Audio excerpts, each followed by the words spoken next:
Bien, bonjour à tous et bienvenue dans ce chapitre 8. Et cette fois-ci, on va s'intéresser au diagramme de prédominance. Alors, dans la partie précédente, on avait vu qu'on pouvait définir pour un acide faible, sa constante d'acidité qu'on appelle aussi le K. Et donc, ça nous a permis de classer tous ces acides suivant leur pK. Alors comme il s'agit d'un équilibre chimique, par exemple, si je prends cet acide ici, c'est l'acide éthanoïque, en fait, quelle que soit la valeur du pH qu'on peut avoir, on va pouvoir avoir coexistence entre les deux espèces chimiques, entre l'acide et la base conjuguée. La question est de savoir, maintenant justement, suivant le pH, comment est-ce qu'on peut savoir, quelle est la forme qui prédomine. Alors qu'est-ce que ça veut dire prédomine? C'est elle qui est en plus grande quantité par rapport à l'autre. Alors pour cela, on va reprendre justement notre formule du Ka et puis on va essayer de tracer ce qu'on appelle un diagramme de prédominance. Alors si je prends ici ma formule du pKa, alors le pK on sait que c'est moins log de Ka et donc c'est moins log de quoi? De la concentration en ion H3O+, encore une fois je ne mets pas à l'équilibre à que sincèrement j'en peux plus, fois donc la concentration en A-, divisé par la concentration en AH. C'est quand même beaucoup plus simple d'écrire ça comme ça. Voilà, donc ça c'est moins log de mon cas. Alors maintenant ce que je vais faire, c'est que je vais séparer cette partie-là, moins log de H3O+, comme ça je vais pouvoir faire apparaître la valeur du pH. Donc en fait ici je vais dire que c'est égal à moins log de H3O+. Et donc, qu'est-ce qui me reste ici? Vous savez que les logs ici, j'ai une multiplication, donc je vais pouvoir additionner. Les logs vont pouvoir transformer la multiplication en addition. Donc, je vais faire moins, puisque j'ai un moins devant le log de devant. Donc, moins log de quoi? De A- sur AH. Donc ici, évidemment, on reconnaît le pH, moins log de la concentration H3+, ça c'est donc le pH. Et donc, ici, ce qui va se passer, c'est que je vais passer cette partie-là de l'autre côté. Alors j'aurais pu l'écrire ici, c'est pas très très grave, mais donc c'est pK qui est égal à ça. Donc évidemment, si je passe, je vais faire plus log de A- sur AH de ce côté-là. Et donc ça va vous donner que pH est donc égal à quoi? À pKa plus log de la concentration de la base divisé par la concentration de l'acide. Voilà. Et donc, en fait, je vous ai dit que une espèce X va prédominer sur l'espèce Y si sa concentration est supérieure. Donc ça veut dire que la concentration de X sera supérieure à la concentration de Y.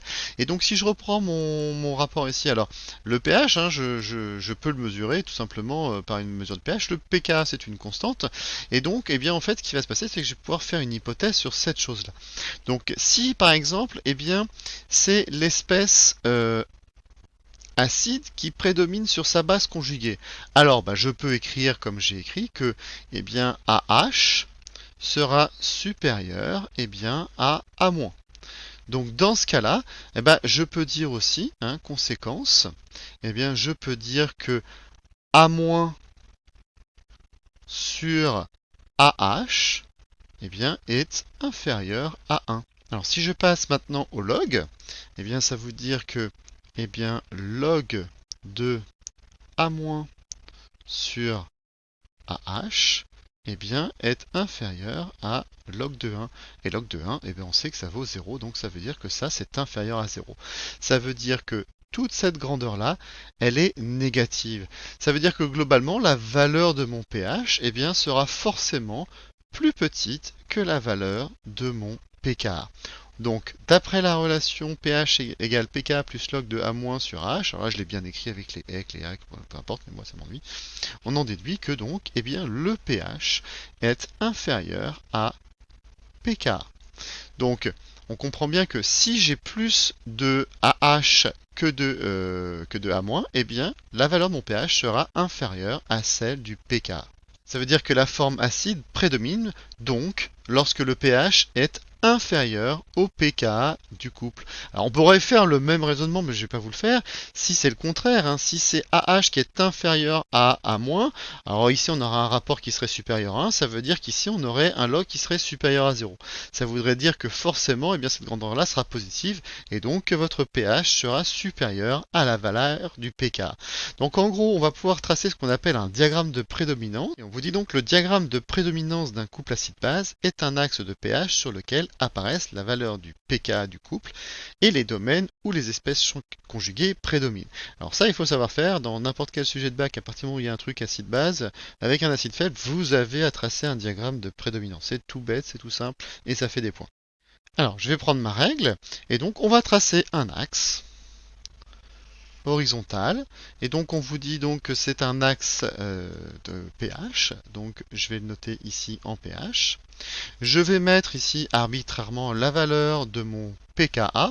Alors ça c'est toujours donné dans les énoncés, hein, l'acide éthanoïque, je sais plus, c'est 4, et des brouettes.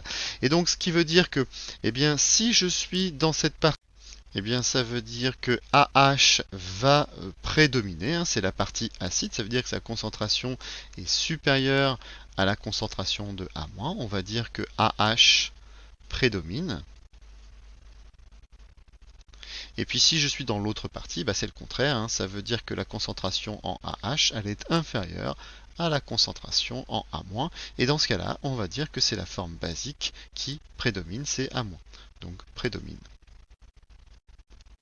Voilà, c'est tout bête. Il faut savoir que donc, globalement, la constante, le pK est toujours donné dans les énoncés. Et puis on va dire, bah tiens, imaginons que j'ai un pH à 4, un pK à 4,8. Ah bah j'ai un acide dont je mesure le pH est à 3,8. Ah c'est inférieur, donc ça veut dire que c'est H qui prédomine, etc. Donc voilà, c'est tout bête. Alors autre manière de représenter, donc qui va donner un petit peu plus d'informations, c'est ce qu'on appelle le diagramme de distribution qu'on aura nous tracé en activité informatique. Donc là en gros, eh bien, on va donner toutes les valeurs de pourcentage de concentration des deux espèces en fonction du pH. Alors, imaginons que, eh bien, on vous dit, j'ai 80, je suis à 80% de CH3CO2H, donc je vais mettre ici, et donc je sais que je vais avoir ici 20% de l'autre, ça veut dire que mon pH sera forcément égal à 4. La plupart du temps, vous voyez que ici j'ai un petit point où les droites se croisent, et c'est quoi? Eh bien, ça veut dire que si je suis à 50% de CH3CO2H et 50% de CH3CO2-, eh bien, ça veut dire que mes deux concentrations sont égales, ça veut dire que c'est la valeur de mon pKa. Donc si je suis à 50% ici, eh bien j'ai ici la valeur de mon pKa. Donc 50% c'est ça. C'est-à-dire que je peux le rajouter si je veux ici. Je vais mettre d'une autre couleur. Et bien dans ce cas-là, si je suis à la valeur du pKa, eh bien je sais que la concentration en AH égale la concentration en A-. Ça ressemble drôlement au diagramme de pH qu'on a fait, sauf que le pKa pour l'eau, c'est le pKe, c'est égal à 7, donc c'est exactement la même chose, donc il n'y a pas grand-chose à dire dessus. C'est très facile. Voilà, j'en ai terminé avec cette courte vidéo. Je vous dis à bientôt pour la dernière. Au revoir.